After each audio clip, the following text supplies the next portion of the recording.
আজ 19শে পৌষ 1432 সাল 4 জানুয়ারি রবিবার। আজ সারা দিনটা অনেক ব্যস্ততার মধ্যে দিয়ে কাটালাম। হাই, আমি পল্লবী। এখন সকালে উঠেই আমার কোনোই কাজ থাকে না, তাই অনেক বেশি করে অর্ককে আদর করি। নাই নাই করে প্রায় 30 মিনিট আমি আর অর্ক বিছানাতেই সময় কাটাই। ওকে পেটের উপর শুয়ে অনেকক্ষণ গল্প করি, তারপর মন ভরে চুমু খাই। এরপর নিজে ব্রাশ করে ওকে একটু বাইরে ঘুরতে নিয়ে আসি। বাইরে ঘুরতে নিয়ে যাওয়া মানে খুব একটা বেশি দূরে নয়, গেট খুলে ঘরের সামনের রাস্তায় একটু ওয়াক। এতে করে কি হয়, অর্ক না নিজেকে ফ্রেশ ফিল করে, এটা আমার ধারণা। এদিকে কালকের অর্ধেক শুকনো জামা কাপড়গুলো এখন মেলে দিয়েছি। এখন বাজে প্রায় সকাল 10টা। বেশ কয়েকদিন ধরে 10টার আগে রোদের কোনো বিন্দু মাত্র ছোঁয়া পাওয়া যায় না। ওই সকাল 8টা পর্যন্ত হালকা কুয়াশা থাকে, তারপরে একটু মেঘলা মেঘলা ভাব, তারপরে 10টার দিকে গিয়ে সূর্য মামা দেখা পাওয়া যায়। এদিকে ওর বাবা আজ যাবে পিকনিক করতে বন্ধুদের সাথে, আমাকে নেবে না বলেছে, শুধু ছেলেদের পিকনিক। তার মধ্যে তুমি গিয়ে কি করবা? আচ্ছা তোমরাই বলো, আমাদের মেয়েদের কি একটু পিকনিক যেতে ইচ্ছে করে না? সারাটা বছর তো ঘরের মধ্যেই পুতুল সেজে থাকে। ও এই পুতুলদেরও তো একটু মন আছে, তাদেরও তো ইচ্ছে করে যে তাদের বর তাদের একটু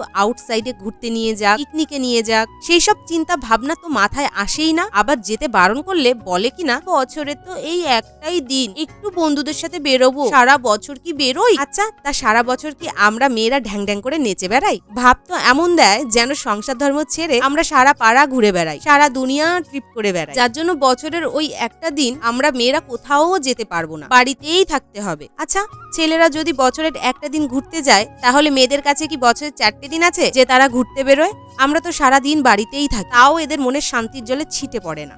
তো যাই হোক, এখন একটু বাজারে যাব। বাবা এই সপ্তাহটায় খুব ব্যস্ত থাকায় বাজারে যেতে পারছে না, যে কারণে বাবা আমার কাছে টাকা দিয়ে বলল, তুমি বাজার থেকে কিছু মাছ কিনে নিয়ে আস। তাই বাজারে এসেছি মাছ কিনতে। কত বছর হয়ে গেছে যে নিজের হাতে বাজার করি না। এখন তো সামান্য 2 টাকার জন্য তর্কও করতে পারি না, কারণ সেই অভ্যেসটা 1 বছরের মধ্যে না কেমন গুলিয়ে গেছে। এদিকে দেখো কত বড় বড় শালগম, আমার 2 হাত এক জায়গায় করলে যত বড় হবে তার থেকেও বড়, তাই ভিডিও না করে পারলাম না। আচ্ছা এখন তবে আসি।